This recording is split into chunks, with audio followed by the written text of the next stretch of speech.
So first, I would like to say hello, teacher and classmates. Today, my name is Isu. I am a student at Jannah University. My major is English literature.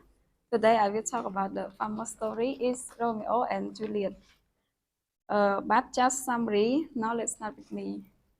Romeo was from the Montague family and Juliet was from Capulet family. Their families had been fighting each other for a long time.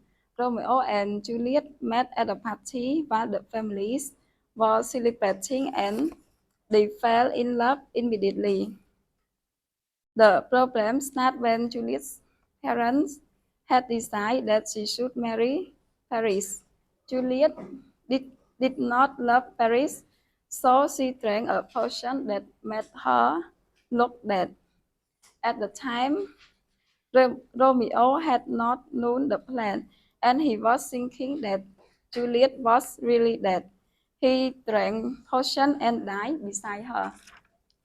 When Juliet woke up, Romeo had already died. She killed herself because she had been loving Romeo deeply. Their death made both families realize their mistake and they stopped fighting.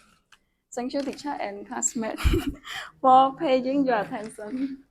Bye bye.